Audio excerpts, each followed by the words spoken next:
And last month, my grandmother handed me a sealed envelope that shattered everything I thought I knew about my family. For as long as I can remember, my parents told me I was adopted in spirit. That was their explanation for everything. Why my brother got birthday parties and I got assigned chores. Why he got a brand new car and I got quiet indifference. Why he was celebrated and I was barely acknowledged. I believed them for 25 years. I believed I didn't fully belong. Then, on my 25th birthday, the same day my family conveniently turned into Logan's Yale MBA celebration, my grandmother, Marilyn Whitaker, pulled me aside. She slipped an envelope into my hands and whispered, "Don't open this at home." I sat in my car in the driveway in Westport for nearly an hour before I finally broke the seal. When I read the first line, I actually said it out loud. "I love seeing where you're listening from. Now let me take you back. Back to the first time my father told me I wasn't really his. I grew up in a 4-bedroom colonial on Harbor View Drive in Westport, Connecticut. White shutters, wraparound porch, the kind of house that looks like it belongs in a real estate magazine. My grandmother had purchased it for my parents as a wedding gift. It carried that quiet, coastal Connecticut elegance, like old money without the noise. There's a family portrait in the living room. Technically, I'm in it. But if you look closely, I'm standing at the edge of the frame, half a step behind everyone else. Like I wandered in at the last second. Like the photographer almost cropped me out. The first time I heard the words "adopted in spirit," I was 8 years old. It was a Tuesday. I remember because my birthday had been the Saturday before. We didn't celebrate it. Logan had a travel soccer tournament and Dad said his team couldn't function without him. My birthday was just a date.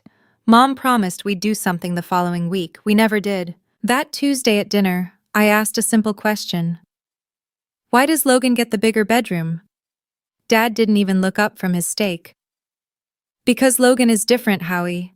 You're not really like us. You're adopted in spirit. We chose to keep you. That doesn't mean you're entitled to the same things. I was 8. I didn't understand what that phrase meant.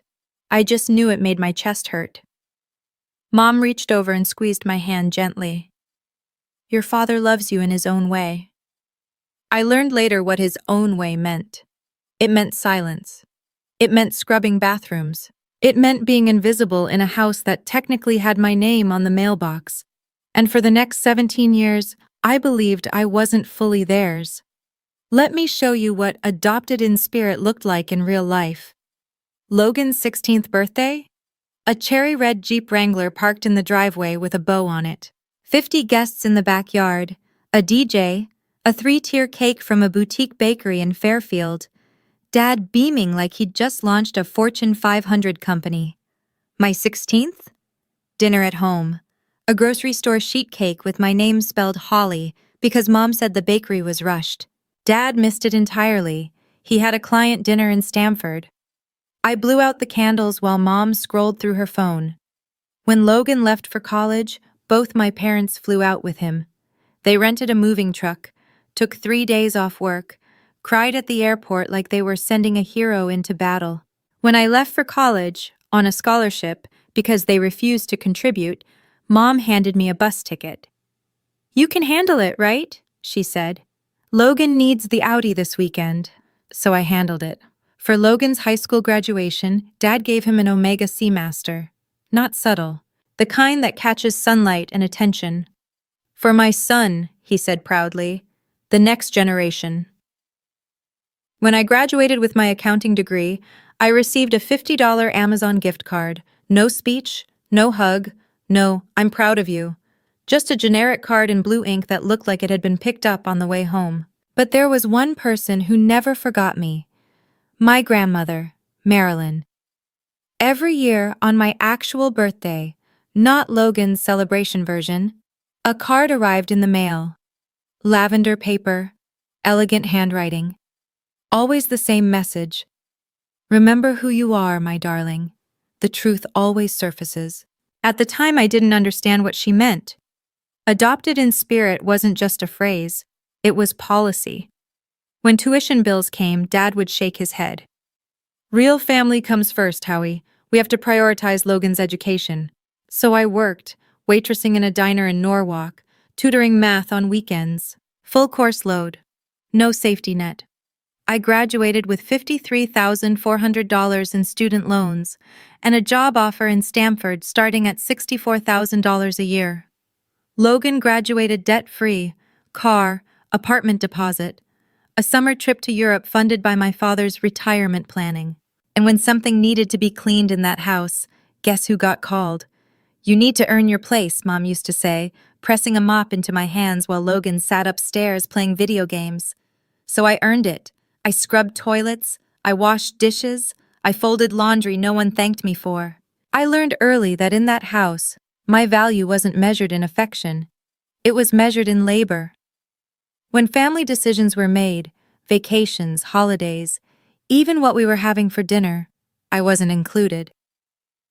This is between blood relatives, Dad would say casually, as if the blood in my veins ran a different color. I moved out at 22, right after graduation. I found a tiny studio apartment in Stamford for $2,850 a month. It wasn't impressive. It wasn't glamorous. But it was mine. And for the first time in my life, no one could tell me I didn't belong there. One afternoon, our longtime neighbor, Gloria Reynolds, mentioned something offhand. Your grandmother was so generous to buy that house for your parents. Not many mothers-in-law would do that.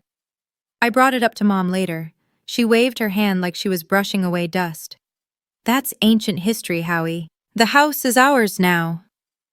But something in her voice snagged at me. A flicker in her eyes. Not irritation. Nervousness. I tucked it away in my mind.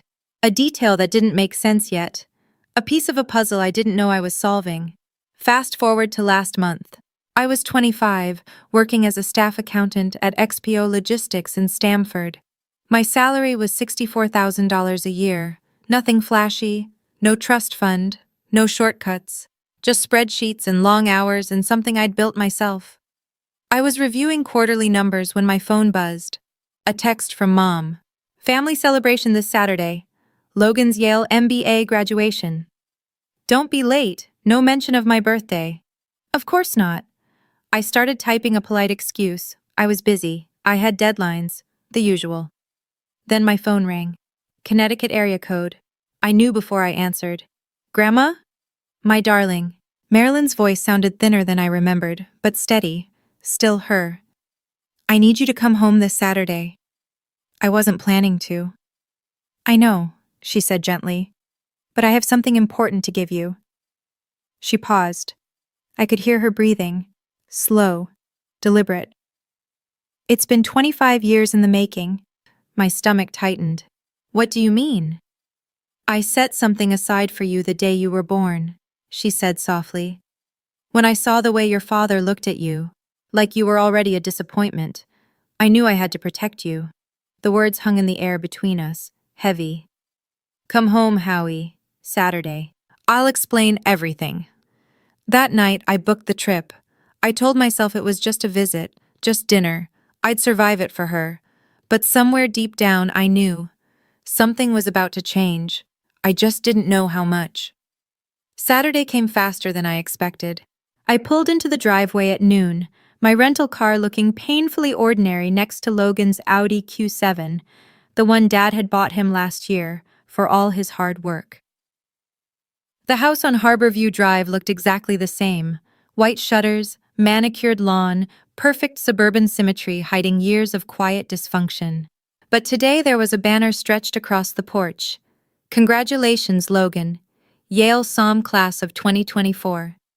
No mention of my birthday. Not even a small line at the bottom. Inside, the house was chaos. Caterers moving trays, florists arranging centerpieces. The air heavy with expensive perfume and white lilies, Logan's favorite. Mom spotted me in the foyer. Oh, good, you're here. She shoved a printed list into my hands. Tables need to be set up in the backyard. Bathrooms need cleaning, and the caterers need someone directing them. They keep putting things in the wrong places. Where's Logan? In his room, resting before the party, she said, as if that were obvious. As if of course he would rest while I worked. I looked down at the list. It was long. 40 guests arriving at 4 o'clock. Family, friends, Dad's colleagues from his wealth advisory days. Mom was already walking away. Make sure everything's perfect, Howie. I stood there holding that list, feeling the old, familiar weight settle over my shoulders again. Invisible, predictable, expected. And then I saw it. On the hallway table, half hidden beneath a stack of mail, a lavender envelope, my name written across it in my grandmother's elegant handwriting. A birthday card, opened, read, and left there like it didn't matter. They hadn't even bothered to hand it to me. By 4 o'clock, the backyard had been transformed into something out of a lifestyle magazine. White event tents, twinkling string lights, a champagne tower catching the late afternoon sun. 40 guests in tailored suits and summer dresses, laughing a little too loudly, congratulating Logan on his Yale MBA like he'd just solved world hunger. Logan's kingdom. I stood near the catering table in the same black dress I'd worn to 3 other family events, watching my father move through the crowd like he owned not just the house, but the air. "Everyone, everyone!" Ronald called out, tapping his champagne flute with a fork. The yard quieted. "I'd like to make a toast to my son, Logan, my legacy, my pride." Glasses lifted, his voice swelled with emotion. From the moment Logan was born, I knew he was destined for greatness.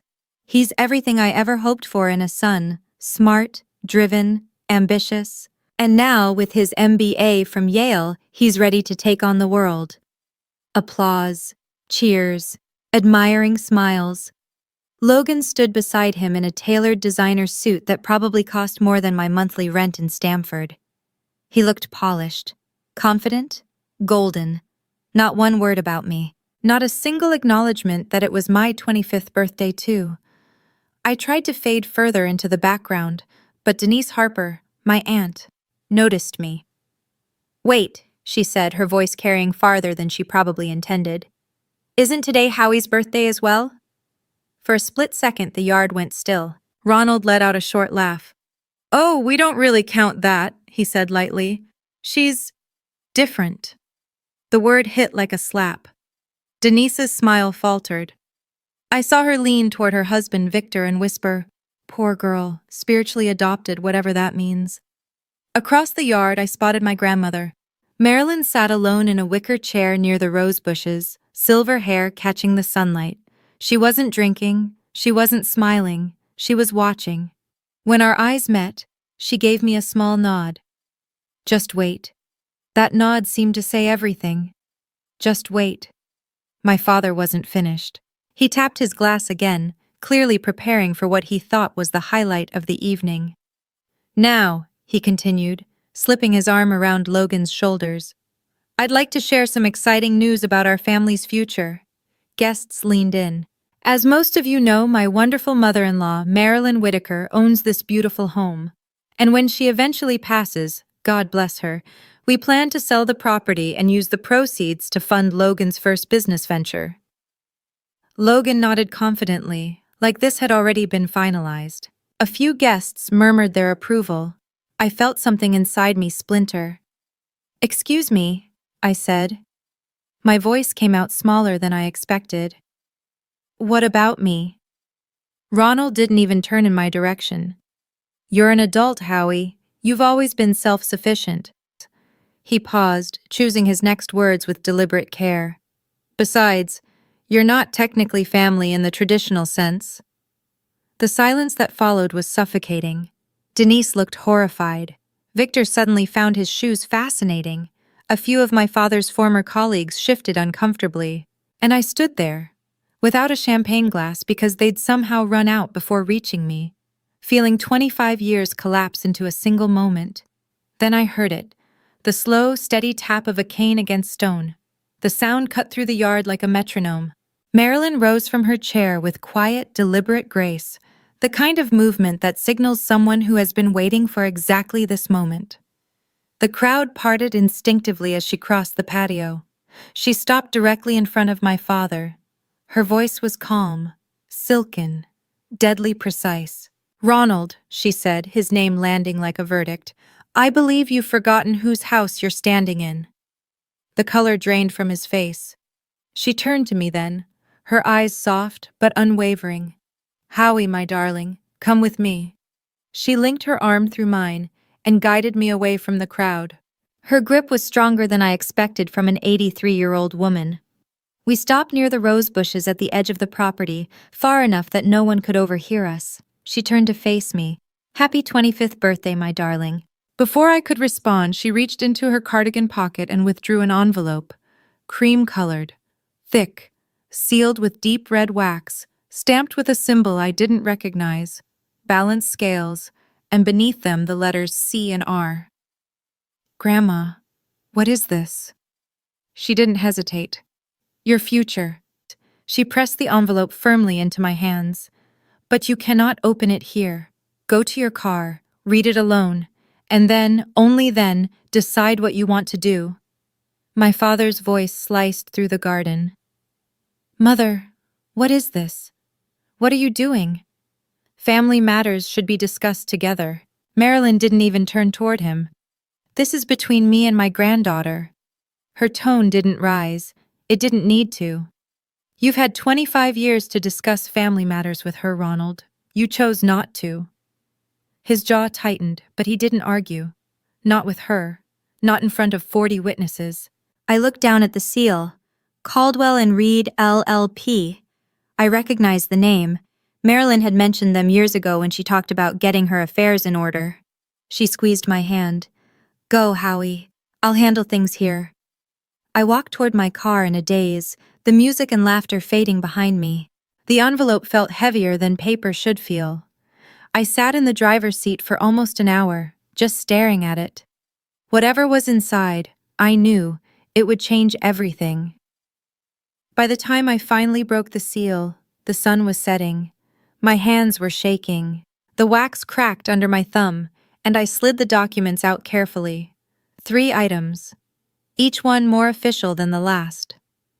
The first, a birth certificate, not a copy, the original, raised seal of the state of Connecticut, slightly faded signatures. The second, a thick legal document, 15 pages at least. The header read, "Whitaker Family Irrevocable Living Trust, established, March 15th, 1999, 3 days after I was born." The third, a handwritten letter on lavender stationery, Marilyn's unmistakable looping script. I opened the letter first. "My dearest Howie," it began, "you are not adopted in spirit. You never were. Your father created that story to justify his inability to love a daughter."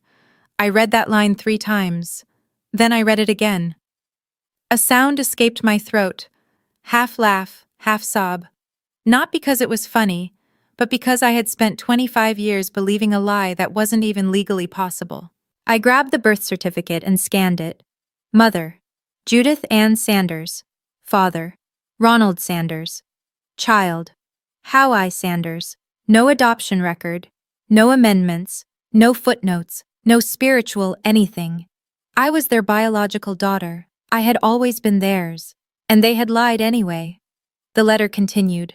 "I watched your father treat you like a second-class citizen from the moment you were born.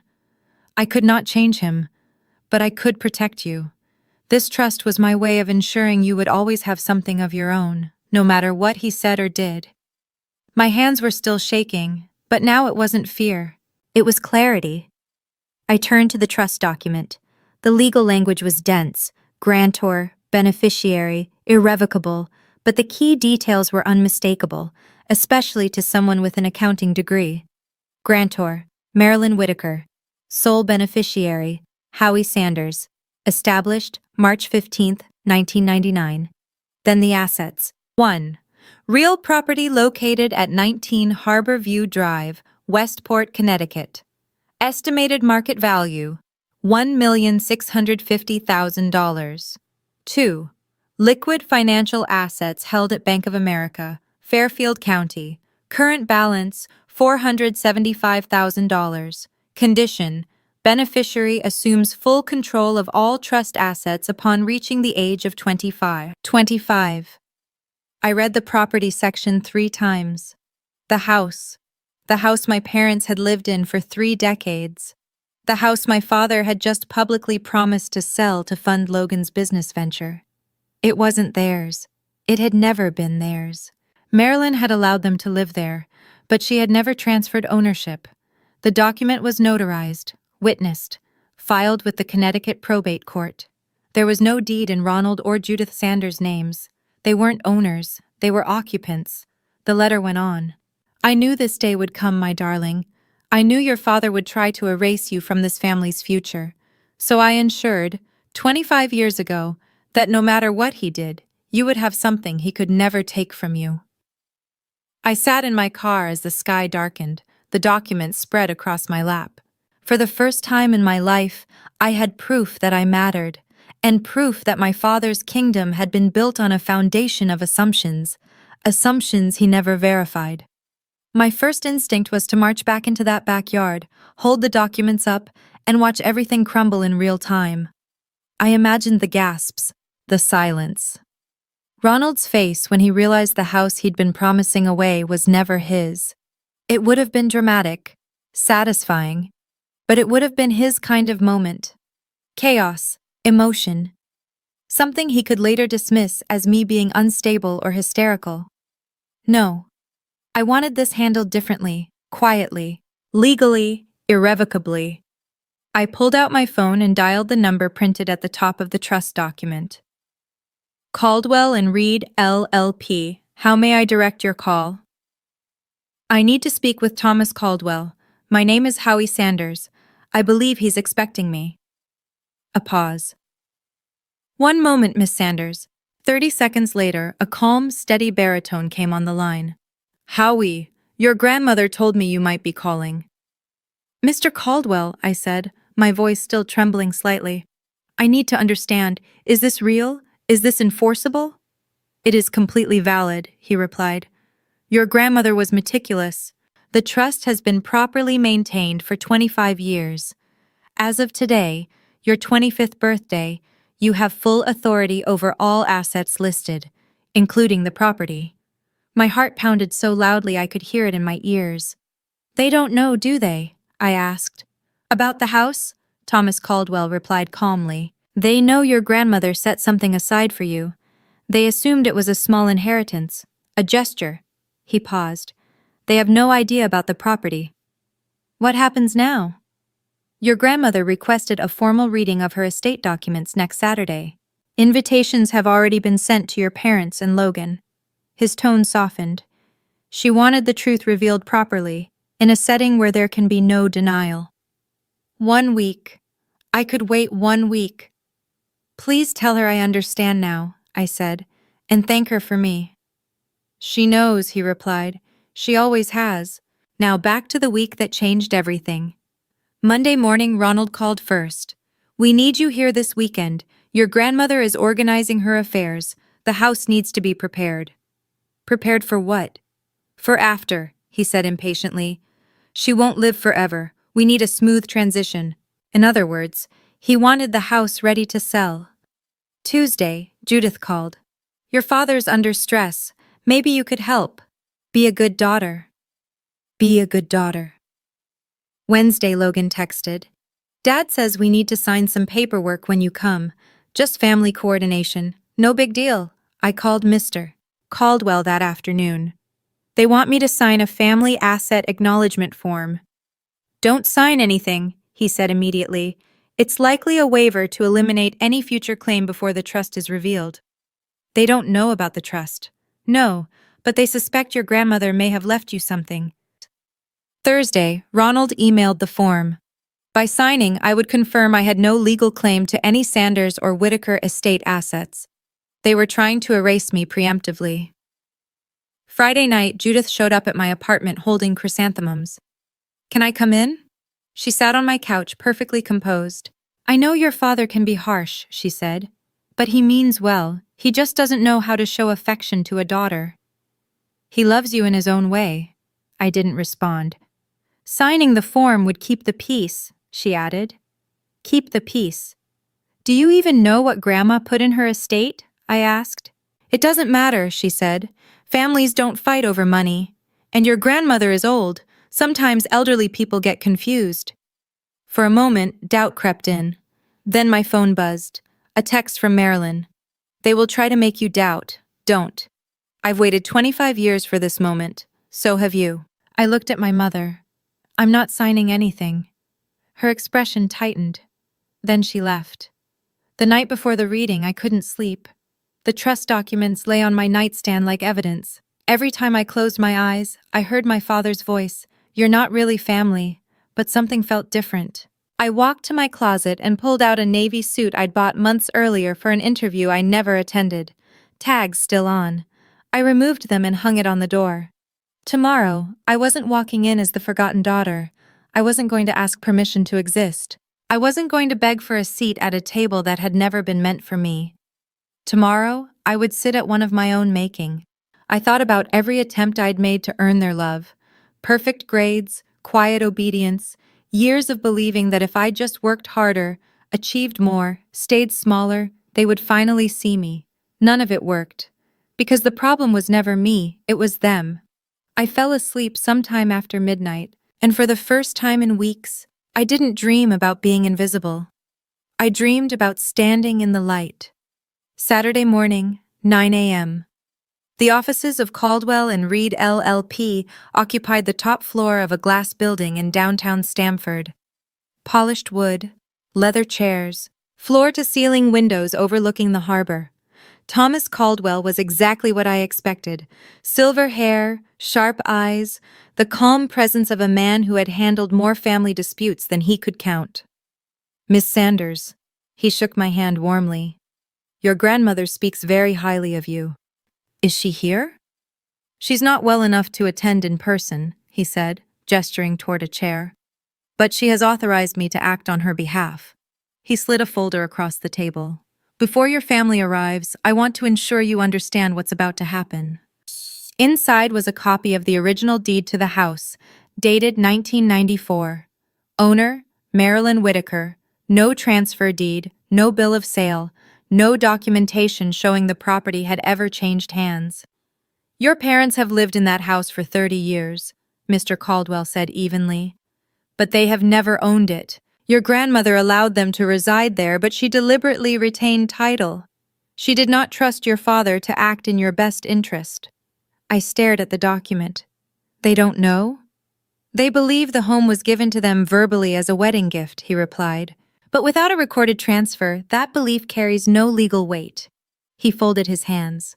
Legally speaking, they are tenants without a lease. The room felt smaller. You don't need to say anything dramatic today, he added gently. The documents will speak for themselves. I nodded. A moment later, the elevator dinged. They had arrived. Ronald entered the conference room like he owned it. Charcoal suit, silk tie, polished shoes, controlled confidence. Judith followed in a cream dress, pearls perfectly aligned. Logan came last, khakis, blazer, distracted expression already glued to his phone. None of them acknowledged me. Thomas, Ronald said smoothly, extending his hand. Good to see you. Let's get this formality over with. We all know how Marilyn wanted things handled. Mr. Caldwell's expression remained neutral. Please, have a seat. They arranged themselves naturally, Ronald at the head of the table, Judith and Logan flanking him like a carefully staged portrait. I sat across from them, my folder resting quietly in my lap. I'm glad you're here, Howie, Judith said with a thin smile. Family should be together at times like this. Ronald checked his watch, an Omega, identical to the one he'd gifted Logan years ago. The ticking seemed louder than it should have been. So, he said, leaning back. What are we looking at? The house? The savings? Standard distribution, I assume. Logan glanced up from his phone. If we sell the house this quarter, we could have capital for the new office space by— Let's not get ahead of ourselves, Ronald said, though he was smiling. He thought this was settled. I looked at Mr. Caldwell. He looked at me. The documents were in my folder. The truth was about to shift the room. Mr. Caldwell, I said quietly. I think we should begin. He nodded. Very well. We will proceed with the reading of Marilyn Whitaker's estate documents. Ronald's smile widened. It wouldn't last. Mr. Caldwell opened his folder. The estate of Marilyn Whitaker consists of the following assets. 1. Residential property located at 19 Harborview Drive, Westport, Connecticut, appraised at approximately $1,650,000. 2. Liquid financial assets held at Bank of America, current balance $475,000. 3. Personal effects to be distributed per attached inventory. Ronald nodded as he calculated silently. I could almost see the projections forming behind his eyes. Then Mr. Caldwell continued. These assets are not distributed through this will. The air changed. What do you mean? Ronald's smile faltered. If they're not in the will, then how are they being handled? They were placed into an irrevocable living trust in 1999, Mr. Caldwell said calmly. The will merely acknowledges the trust's existence and affirms its validity. Judith's hand gripped Ronald's arm. What is he saying? She whispered. This doesn't make sense, Ronald said sharply. Marilyn would have told me about a trust. For the first time, Logan looked up fully from his phone. Wait, if it's in a trust, who's the beneficiary? Mr. Caldwell removed his glasses slowly, cleaned them, and placed them back on his face. That's an excellent question, Mr. Sanders, Thomas Caldwell said evenly. He turned toward me. Miss Sanders, would you like to explain, or shall I? Every head in the room shifted. Ronald's face drained of color. Judith's hand tightened around her pearls. Logan slowly lowered his phone. I thought about 25 years of silence, of shrinking, of being erased. Then I opened my folder. I'll explain, I said quietly. I think it's time. I stood, the folder in my hand suddenly lighter than it had felt all week. The sole beneficiary of the Whitaker Family Irrevocable Trust, I said clearly, is me, Howie Sanders. The trust was established 3 days after I was born. For a second, no one moved. Then Ronald shot to his feet, his chair scraping harshly against the floor. That's impossible. Marilyn would never. She wouldn't. She did. I handed the trust document to Mr. Caldwell. He placed it under the projector. The screen lit up. Whitaker Family Irrevocable Living Trust established, March 15, 1999. Sole beneficiary, Howie Sanders. Judith made a small choking sound. Logan's phone slipped from his hand onto the table. This is a mistake, Ronald snapped. This has to be forged. Howie couldn't possibly. She's not even... I reached back into my folder. I have something else. Mr. Caldwell projected the second document. My birth certificate filled the screen. Mother, Judith Ann Sanders. Father, Ronald Sanders. Child, Howie Sanders. No amendments, no adoption, no footnotes. For the record, Mr. Caldwell said calmly, this certificate has been verified with the Connecticut Department of Public Health. There is no adoption record. Miss Sanders is, and has always been, your biological daughter. The color drained completely from Ronald's face. Judith turned away, and I stood there in my navy suit, bought with my own money, holding proof that everything they had told me was a lie. I'm not going to ask why, I said quietly.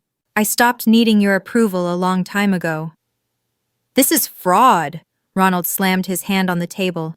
I don't know what you've orchestrated, but this manipulation won't stand. His face flushed red, the same anger he used when I was a child, the same volume he used to end arguments. But I wasn't 8 anymore. It's not manipulation, I said evenly. It's documentation, notarized, witnessed, filed with the Connecticut Probate Court 25 years ago, long before you told me I wasn't yours. Ronald, Judith whispered. Stay out of this, he snapped. Then he pointed at me. You think you've won something? That house belongs to this family.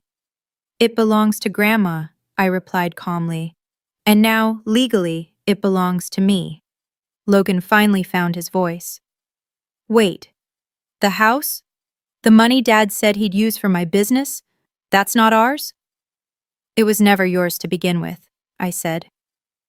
Mr. Caldwell's tone cut through the chaos. The property was never transferred to Mr. or Mrs. Sanders. They have been residing there at Marilyn Whitaker's discretion without formal ownership. That's ridiculous, Ronald sputtered. We've paid property taxes. We've maintained the property. Paying taxes does not transfer title, Mr. Caldwell said. Legally, you have been tenants. Tenants without a lease. The word tenants hit the room like a shockwave. Judith began to cry, quiet, shaking sobs. Logan stared at the table, stunned. And Ronald, for the first time in my life, I saw something new in his expression. Fear. As per the trust terms, Mr. Caldwell continued, Miss Sanders now holds full authority over all assets, including the residential property. The current occupants have no legal claim.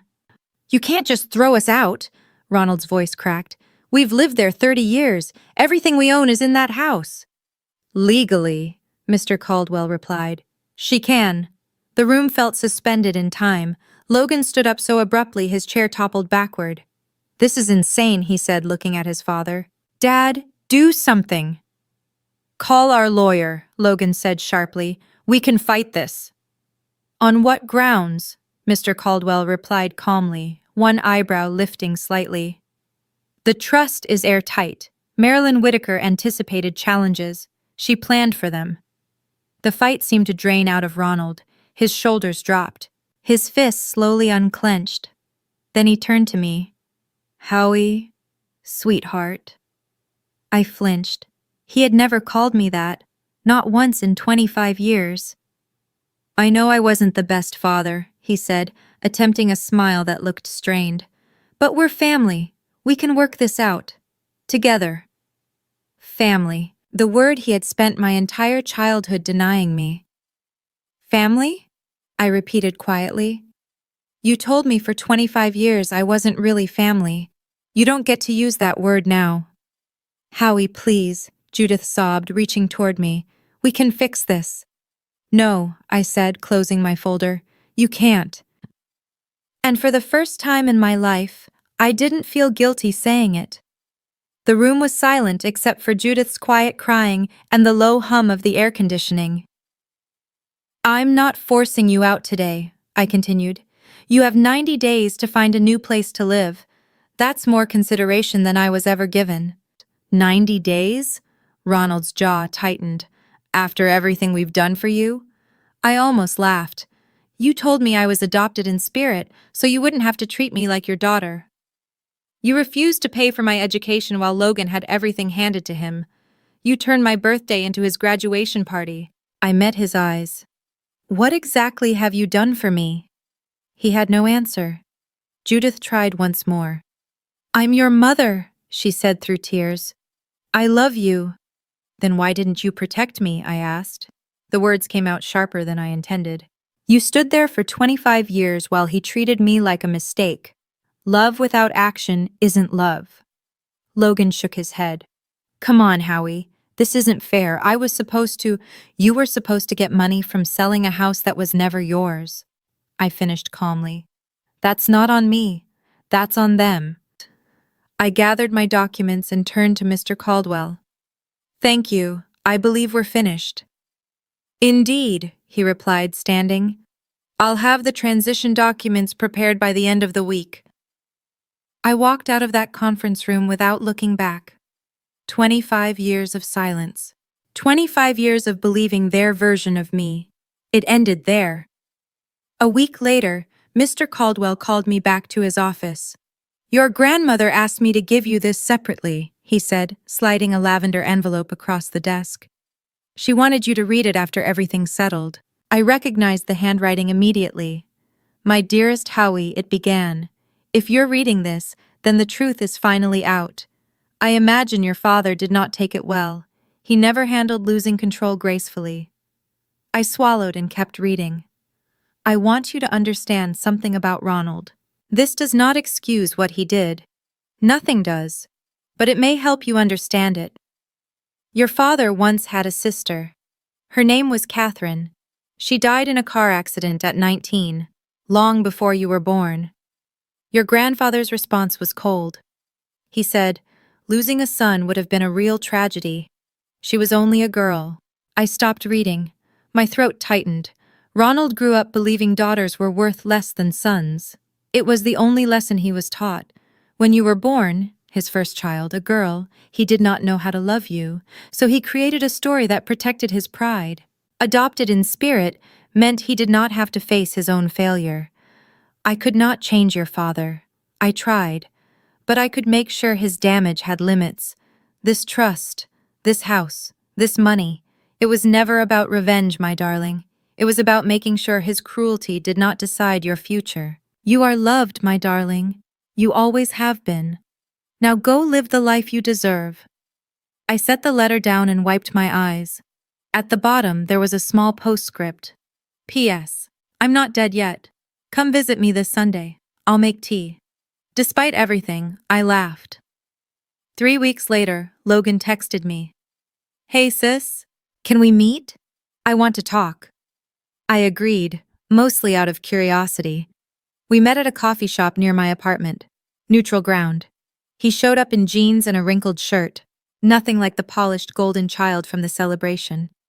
Thanks for coming, he said, staring into his coffee. I wanted to say I'm sorry. For everything.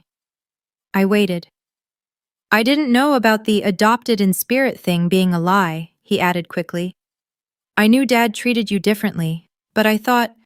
You thought I deserved it? No, I just didn't think about it.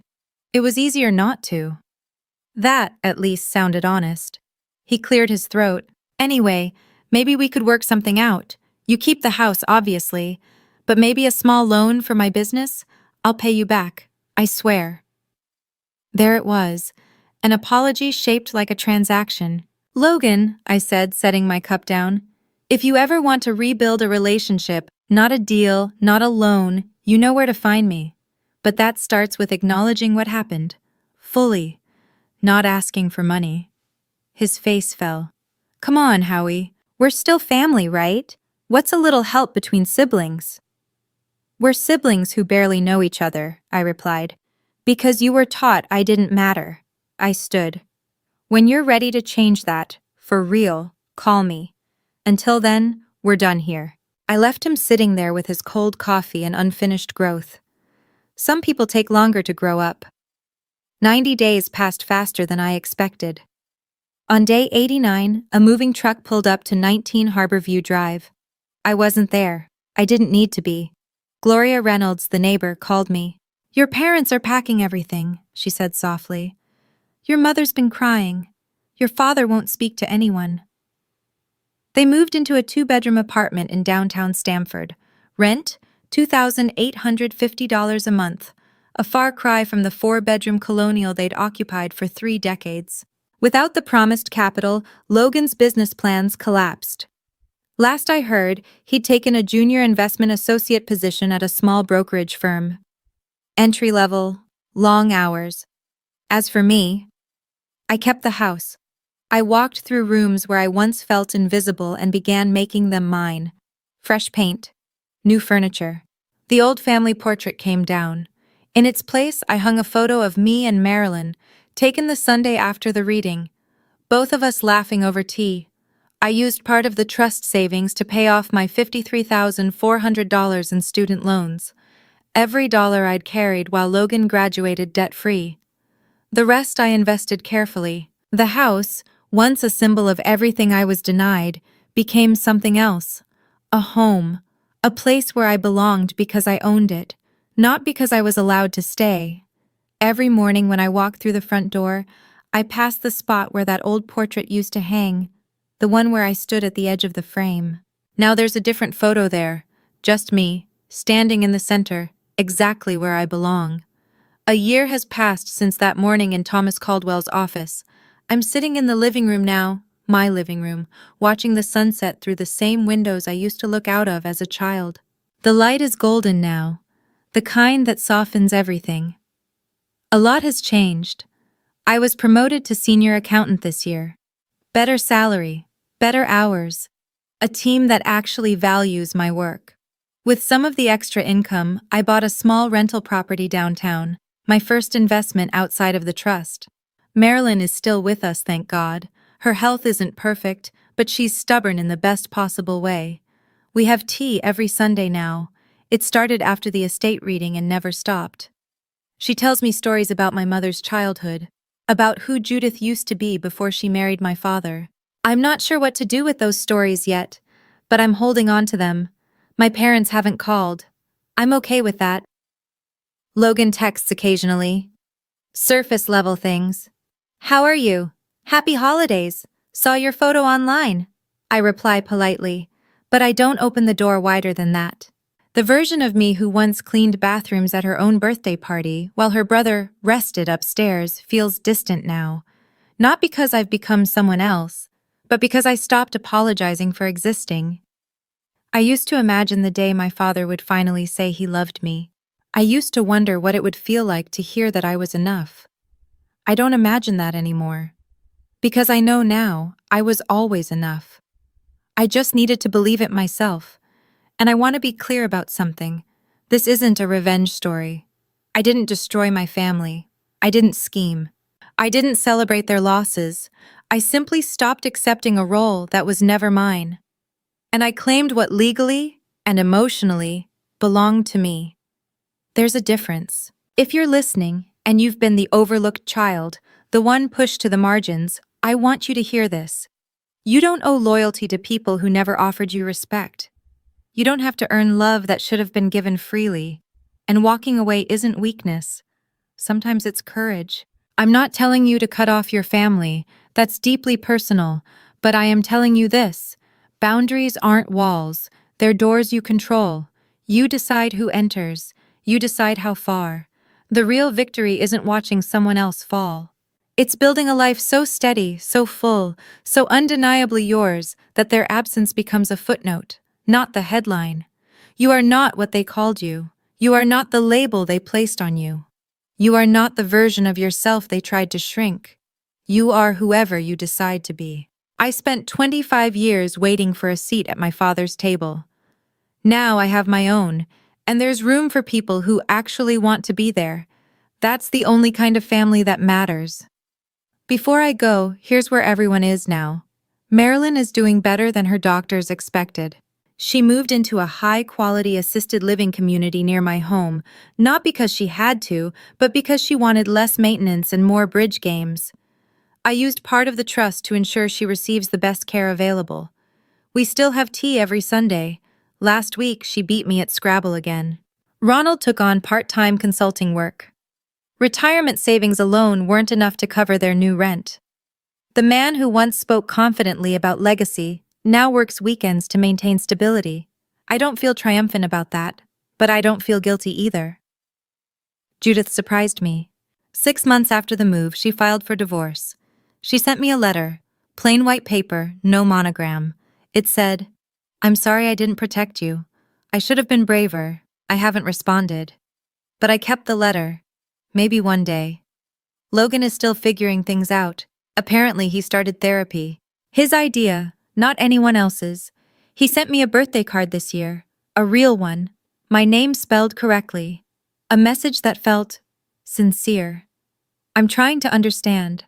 I hope you'll give me the chance to prove I can do better. I haven't decided what to do with that yet, but I'm thinking about it. As for me, I'm sitting in my house, drinking tea from my grandmother's favorite china set, writing this story for you. The Mother's Day card from Judith is still on my table, unopened. Forgiveness isn't a switch. It's a door you might open someday. I'm just not ready yet, and that's okay. A therapist once explained my father's behavior in a way that finally made sense. She called it learned worthlessness, the belief passed down through generations that some people are inherently less valuable than others. In my father's case, it was daughters. He learned it from his father, a man who dismissed his own daughter's death as not a real tragedy. Lessons like that don't disappear. They burrow deep. They shape how you see the world, how you treat the people closest to you. My father couldn't love me because he was never taught that daughters deserved love. The adopted in spirit lie wasn't just cruelty, it was protection, a shield against facing his own failure. Does that excuse him? No, but it helps me understand, and understanding is the first step toward healing. Here's what I've learned. Hurt people hurt people. My father was wounded long before I was born. Instead of healing, he passed that wound forward. That's tragic, for both of us. But his pain doesn't require my suffering. I can hold compassion for the child he once was and still maintain boundaries with the man he became. Those two truths can coexist. If you're dealing with someone like my father, someone whose behavior feels personal and inexplicable, hear this. It's not about you. It never was. Their inability to love you says everything about them and nothing about your worth. You are not responsible for healing wounds you didn't create. But you are responsible for protecting yourself from people who refuse to heal. That's not cruelty. That's survival. So that's my story. A 25-year lie, a sealed envelope, and a grandmother who loved me enough to plan a quarter century ahead. Before I end this story, there's something I want you to understand. This was never about money. It was never about a house. It was never about winning. It was about identity. For 25 years, I believed a story someone else wrote about me. I believed I was less wanted, less valued, less real. And when you believe that long enough, you start shrinking yourself to fit it. The truth didn't just change my finances, it changed how I see myself. And maybe that's the real message here. You don't have to accept the version of yourself that someone else created. You don't have to carry labels that were handed to you in childhood. And you definitely don't have to beg for love that was never freely given. Sometimes reclaiming your life isn't loud. It isn't dramatic, it's quiet, it's paperwork, it's boundaries. It's saying no without apologizing. If you've ever felt like the forgotten one, the invisible one, I hope this story reminds you of something important. You were never the problem. I'd truly love to hear your story. And stay with me.